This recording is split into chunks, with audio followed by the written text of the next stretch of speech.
بدنشو میرود دیلو میلرزه میغلطم نخونگیم تاری کنن. همسایه ها و خویش و تبار یک جوانی که بعدی به اداره پلیس بردنش در بیمارستان دوشنبه جان داد از وقوع این حادثه اظهار نگرانی کردند. ما نمی همسایه نمی بچه ما طرف داریم که کسی که نمی بچه را رمخیلی کردن بیاور جواب بتن جزاش بتن. عبدالرسول نظرف که در دوشنبه جلد ماشین میدوخت روزی 28 مارس از طرف کارمندان میلیسیای سینای 2 بازداشت می شود. تقدیر مینبده او روبرو با ماجراهای می شود که خویشاوندان می خواهند واقعیت آن را بفهمند. ای تمامی جمله آمده نمیمونم و پیشی مردم بترویم مردم نمیتن برای که نگورن دروغای اما ایگم. شب آن روز به صدبرگ باباخان و همسری عبدالرسول در محله چرمگران شهر کولاب خبر می‌دهند که او در بیمارستان قریه بالا بستری است. صدبرگ همسری او بر رادیو آزادی گفت زمانی که به بیمارستان رسید شوهرش را در این حالت دید.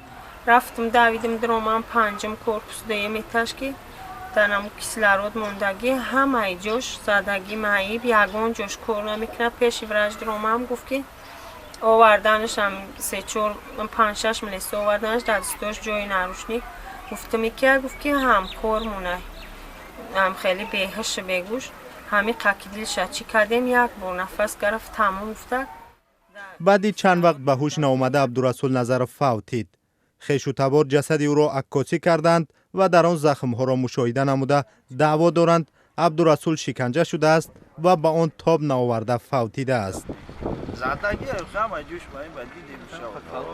منابع رادیو آزادی میگویند در پرسش ابتدایی میلیسه ها به مفتشان گفتند گویا دل عبدالرسول از استفاده از معیار زیادی مواد مخدر ایستاده است.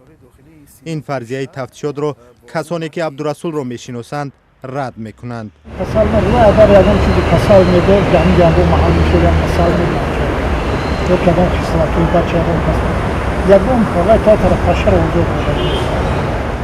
همدههای عبدالرسول نظرف را رفتاری به قول آنها غیر قانونی کارمندان میلیسه به تشویش آورده است. آنها ابراز داشتند برای جزا گرفتن آنهایی که رفتارهای غیر قانونی کردند همراه خانواده عبدالرسول تلاش خواهند کرد.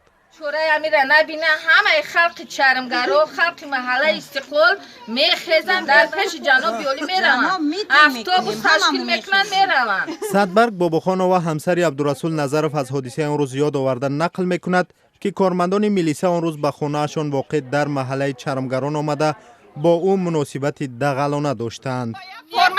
سگی دارم میخوام چی حق داره خونه مدنی میشم میدویم مرا تیلا میزنم من میغلطم در پیشی پشون خال دیدم زوره دارم که تا کی چیه که جایی نمیگن که تا سگی که جایی تو آدمی تا چی.